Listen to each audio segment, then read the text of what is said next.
What's good, fellow convicts? And what if I told you that Megalobox would be an award-winning game? I'm not saying this because it is my favorite anime, but the story is so well done that I genuinely think it could be easily transferred over into a real game. So what I did was I broke Megalobox down into these categories, and I'm essentially going to prove to you why Megalobox would be an award-winning game. But before I get into my first point, let me give you a brief summary of Megalobox in case you haven't seen it. Megalobox follows the story of this unknown fighter named Junk Dog. I'm gonna call him Joe because it's very easy for me to understand. But essentially, Joe is being trained by this legendary boxing coach by the name of Nambu. And Nambu is using Joe to pay off his debts, intentionally him losing, if you know how fixed fights work. And Joe is pretty much mad at Nambu because Nambu always promises Joe that he's going to get a real legitimate fight.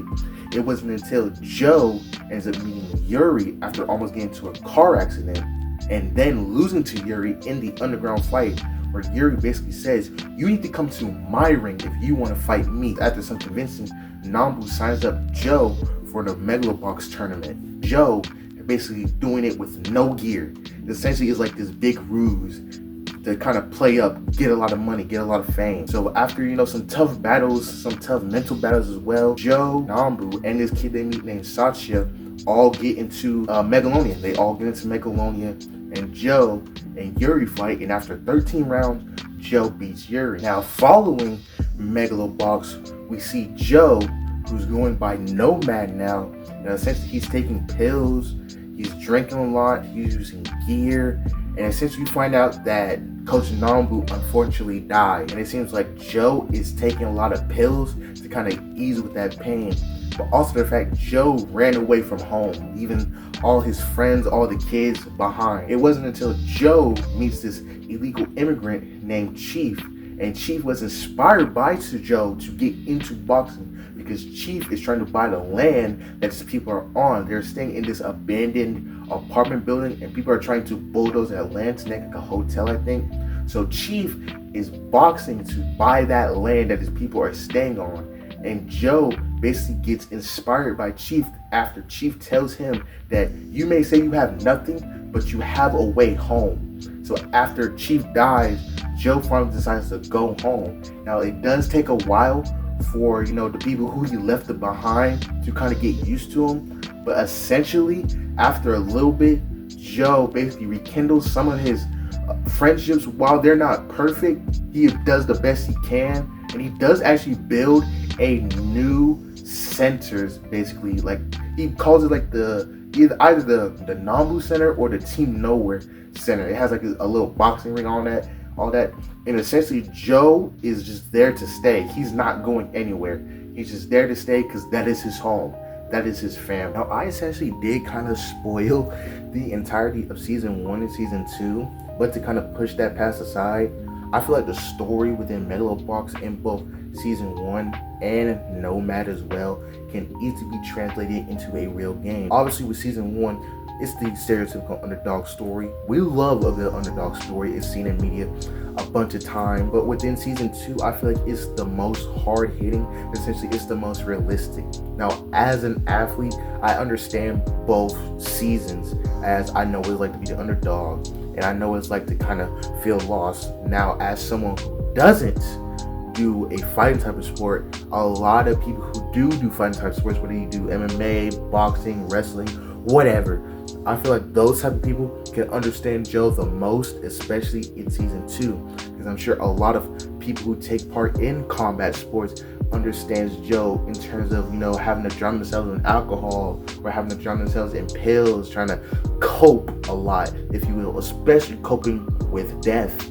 So I feel like entirely Megalobox story can be easily translated into the real game because of how realistic it is. Now, the next part I want to bring up is the mechanics / the gameplay. Originally, these were two separate, but I kind of wanted to put them together. But essentially, how the mechanics of this game would go is that how I'm seeing it is that it highly depends on you, the player, as well. Obviously, I feel like this game would have an online mode, essentially, where you can box other people in rings. But I feel like it highly depends on you, the user. If your build, let's treat it like it's 2K, right? let's say you have a build and it's being like speed oriented, you wouldn't want to put gear on your person to where it's like really heavy and it kind of slows you down a little bit, if it makes sense. So I feel like a lot of the gameplay and the core mechanics, obviously, you know, you have your stereotypical square to light punch, a triangle to like do a, you know, the other type of punch, and you got your like heavier attacks. But I feel like entirely the gear also plays a huge fact, which transitions to my next point, customization. In terms of customization, as someone who's a big fan of games, I really love creating my own characters. How I essentially see it, imagine Beyblade mixed with boxing, mixed with 2K. If you see the vision, you see the vision. Your gear highly affects your playstyle, because you wouldn't want like a heavyweight guy, and your build, if you're a heavyweight fighter, is supposed to be, you know, someone who can take a lot of hits and, you know, who deals a lot of like damage. You wouldn't essentially have him have like very light gear unless the build, you know, highly depends on that. Now I'm sure there's going to be like a few tubers out there who can kind of manipulate it in a way, if you will, to try to make the best build. But essentially how I'm viewing the game is that there wouldn't be no best build. It just highly depends on the user itself, because I feel like, you know, you have your wingspan. Your wingspan plays a huge part. Your height wouldn't essentially play, you know, the biggest part, same as the weight, but your wingspan and your gear essentially plays the biggest parts in it. Now, if your playstyle is more countering, then you can do that. That's why I feel like, you know, you can do it as well. Or, you know, you can rock the no gear.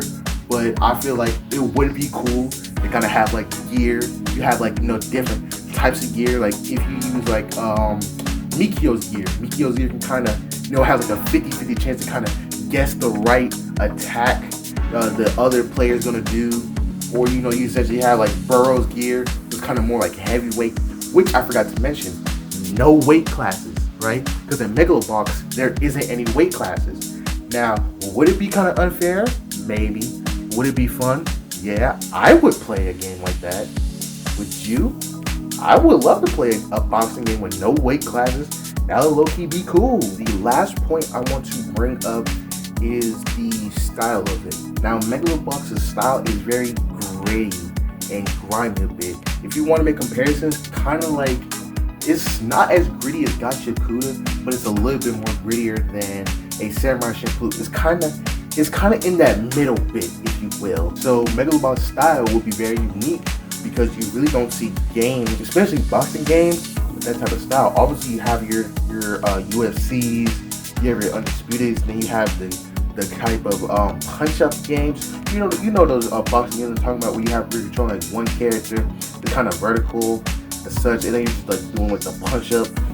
I'll probably put it like on the screen somewhere. With a game like Megalobox, not only for the fact it's unique, because you're essentially having robot arms, kind of like, it's basically Real Steel, but with humans, if you've seen Real Steel. But not only would it be unique because of that factor, but also the style. So essentially, that's kind of how I view Megalobox as a whole, if it was a game. Now, do I think it's going to win Game of the Year? I don't know. Maybe. I do see a Megalobox game pulling out at least some type of reward. But let me know in the comments below.